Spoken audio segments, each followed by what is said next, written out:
Things are chugging along in Texas. The lithium plant is making great strides. It looks like it is at least partly operational. They have moved from initial testing to later testing. Doesn't mean that they're actually producing usable lithium yet, but you can see all the work in progress. Our buddy Joe Tegmeyer's down there, flying, communing, if you will, with the Corpus Christi.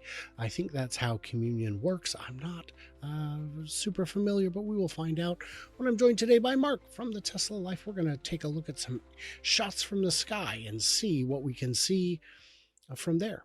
I'm Brian. Welcome to Futuraza.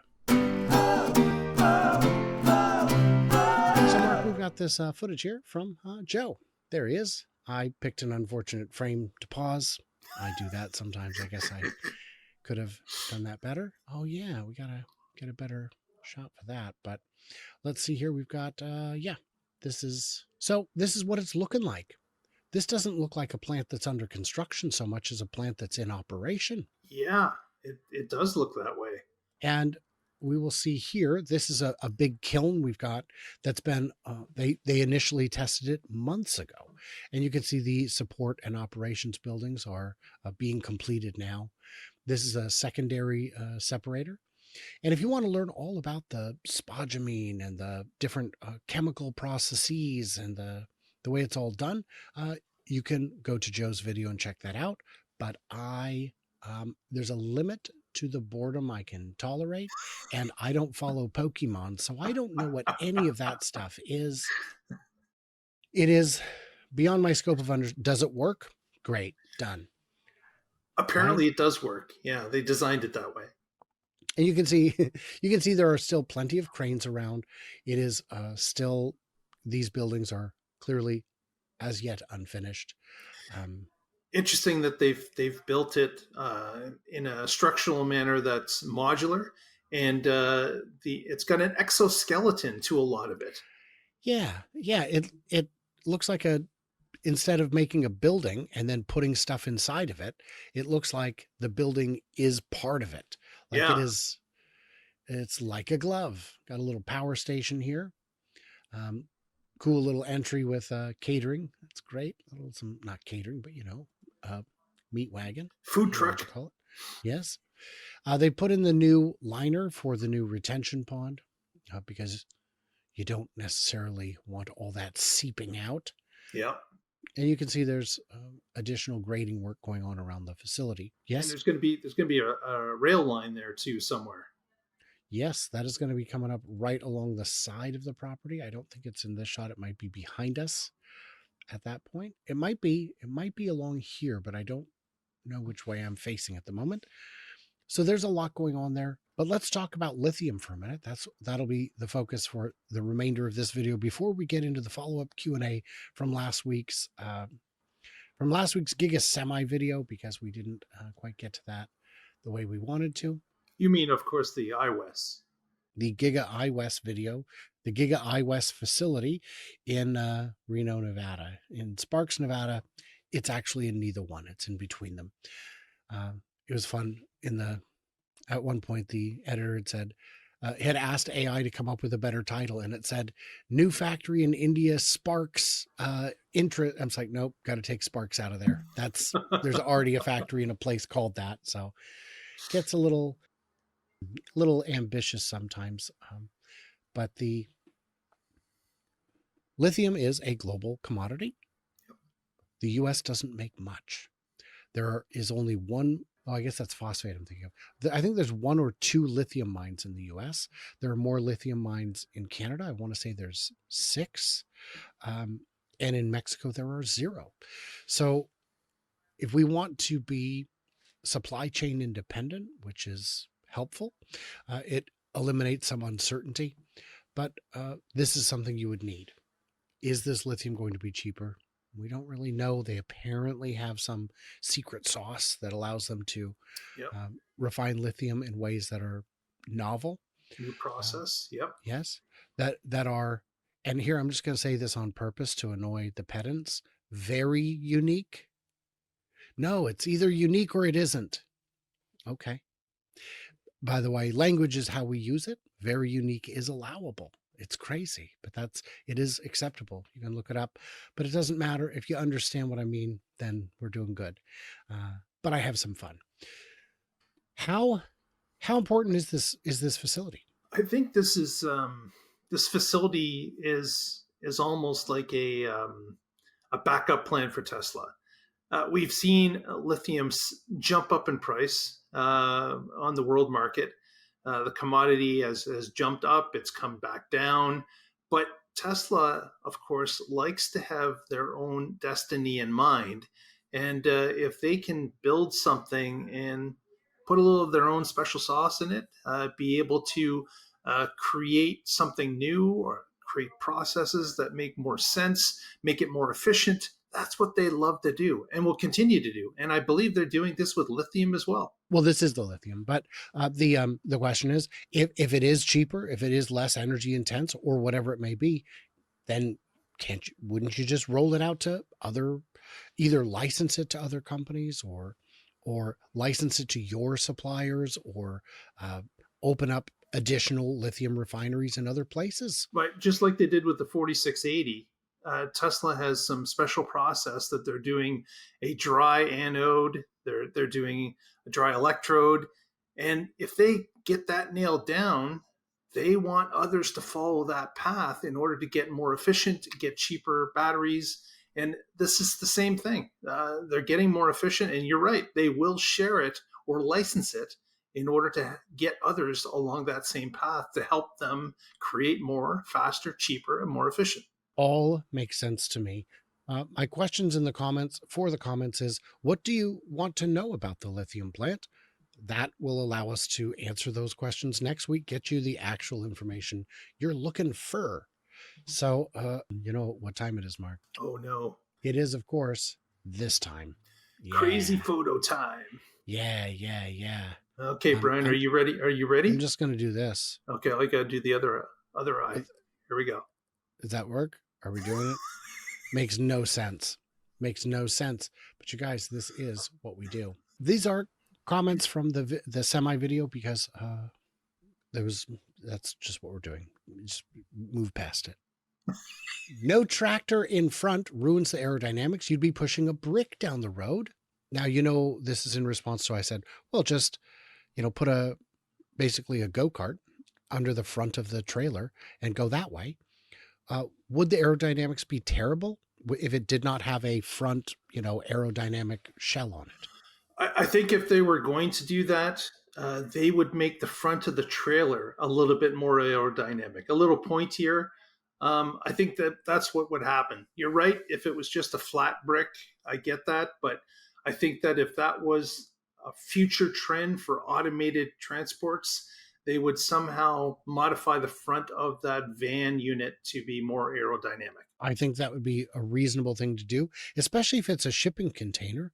You could have a piece that rests on top of the semi skateboard that could just be applied to the front of it and hung from the hook points on the shipping container. Yep.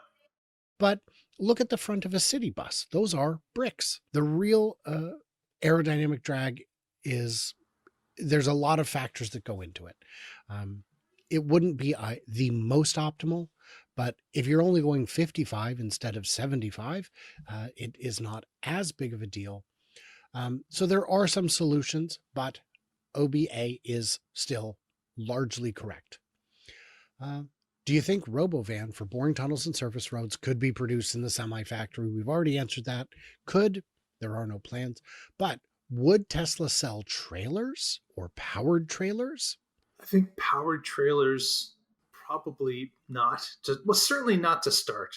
This is again, it's the low hanging fruit that Tesla's after here. They're going to be selling tractor trailers because that's where the market is. They believe they're going to put out 50,000 a year. That they certainly have the ability to do more.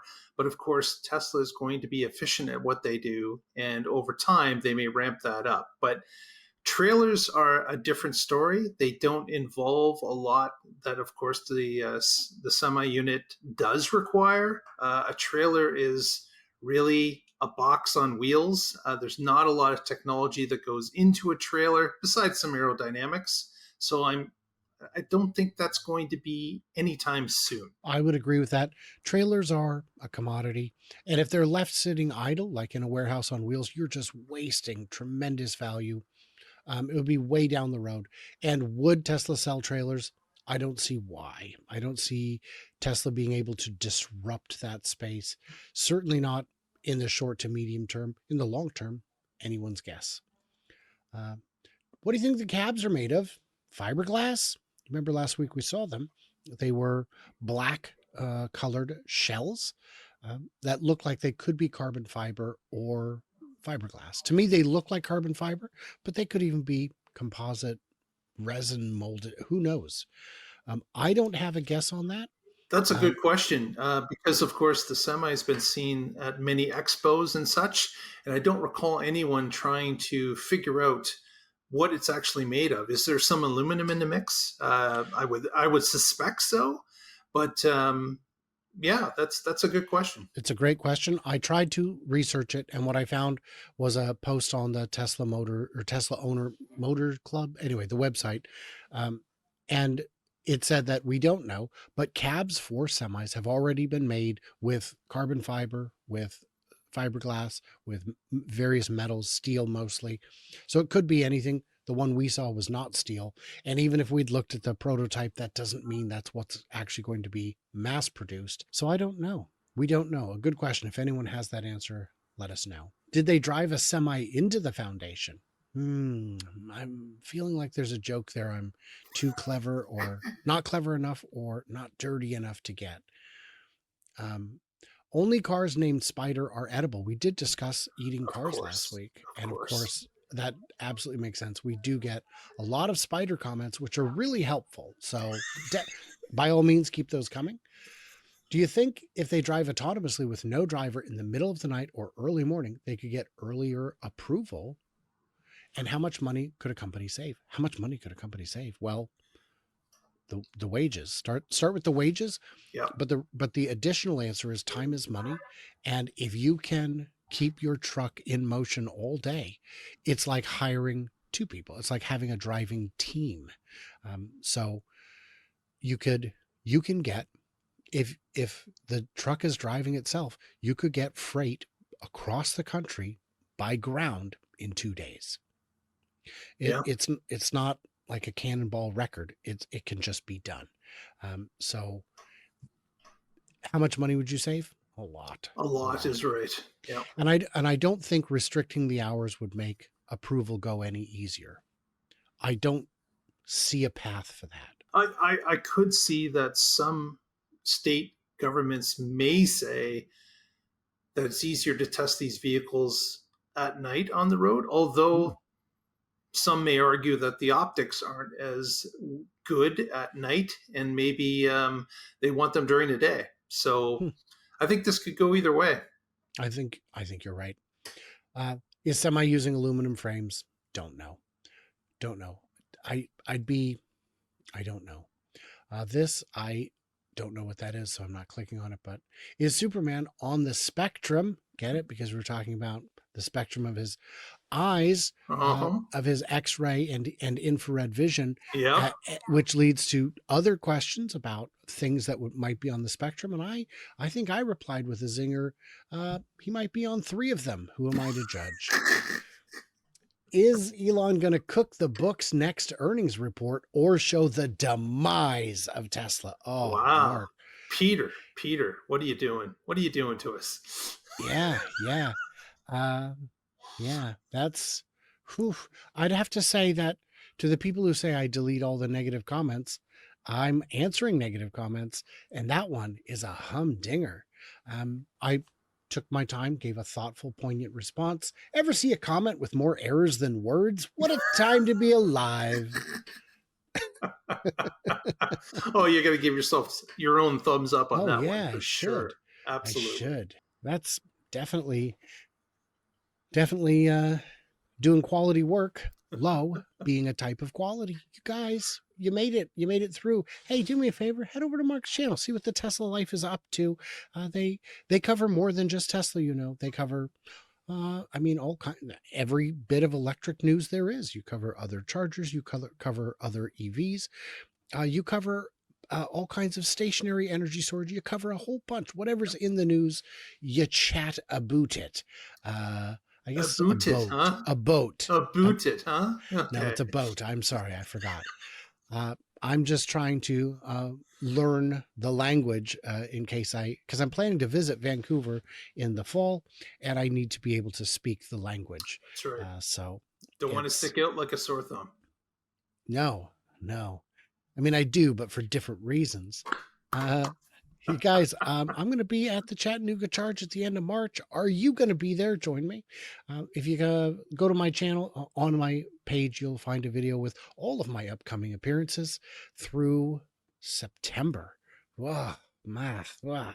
And unfortunately, I was invited to 2 events in Florida, both of which are fall. One during the Shanghai Auto Show, and one during the weekend I'll be doing the National Drive Electric Week in Oregon. Unfortunate, but hey, man, book me early. I'm in high demand, apparently, by everyone apart from my family. Can you tell today's been my long day? Yeah, I'm getting a little punchy. Guys, subscribe. Pretty please subscribe. When I hit 100,000, I promise I will cut it back to begging maybe once a month, if that. Who knows? I certainly don't. And by then, who knows how old I'll be? Good gravy. So, like, subscribe, comment, do all that. And stay tuned, stay juicy. I cannot wait to hear from you, clever robots, with your amazing questions about the lithium plant and how many spiders it has.